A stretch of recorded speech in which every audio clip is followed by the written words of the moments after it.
আমরা কথায় কথায় ষড়যন্ত্রের গন্ধ পাই, যেমন 5 আগস্টের পর তারেক রহমান দেশে ফিরে গিয়ে মায়ের সাথে দেখা করলে বিষয়টা সুন্দর ও স্বাভাবিক হতো। কিন্তু ঘটনা সেই রকম হইল না। শেষ পর্যন্ত খালেদা জিয়াই লন্ডনে গেলেন। এতে আবার অনেকে খুশিতে বগল বাজাতে শুরু করছেন এই ভেবে যে উনাকেও বোধহয় মাইনাস করা হলো। অনেকেই সুন্দর করে স্ট্যাটাস দিচ্ছে যে আর বোধহয় তাদেরকে দেশে ফেরত দেওয়া যাবে না, ফেরত দেওয়া হবে না। তার উপর আগুনে ঘৃতাহুতির মতন আছেন উপদেষ্টা ডক্টর আসিফ নজরুলের পুরনো ফেসবুক স্ট্যাটাস। রবীন্দ্রনাথের পরে মনে হয় উনিই একমাত্র ব্যক্তি যিনি সর্ববিষয়ে কিছু না কিছু আগের থেকে লিখে রাখছেন। তিনি সরকারের দায়িত্বে আসার পর আপার এতিম বাহিনী ফেভারিট পাস টাইম হইলো বিভিন্ন ইস্যু ধরে উনার আগেকার বাণী চিরন্তনী উদ্ঘাটন করা, অথবা কোনো কোনো একটা খোপ খোপ খোপ খোপ বানায়া পিজন হলে বিভিন্ন বিষয়গুলি বিভিন্ন জায়গায় রাখা দেওয়া এবং যখন যেটা লাগে তখন সেটারে বাইর করে নিয়ে আসা। এই বিষয়ের সাথে মিলাইয়া জনাব আসিফ নজরুলের একটা পোস্ট শেয়ার করে তারা বিমল আনন্দ পাইতেছেন।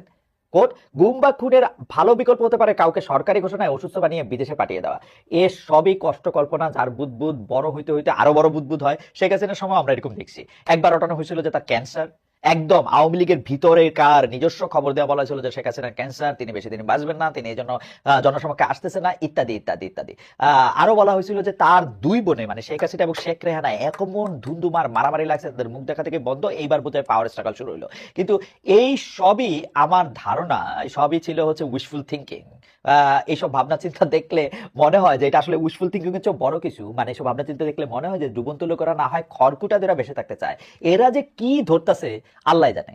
যে কোনো সরকার, তারা ইউনূস সরকার হোক বা আর কেউ হোক, যদি মনে করে বিএনপিকে এভাবে মাইনাস করা সম্ভব হবে, তাহলে তারা বোকার স্বর্গে বাস করতেছে, বোকার স্বর্গে।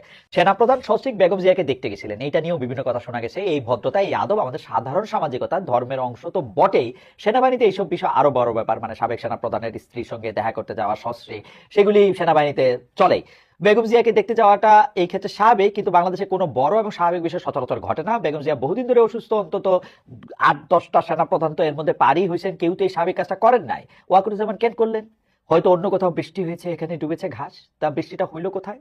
কোথাও না কোথাও তো হয়েছে, এটা কোথায় হয়েছে? আমাদের কি সাধ্য আছে এই পানির সোর্স খুঁজে বের করার? তা নাই।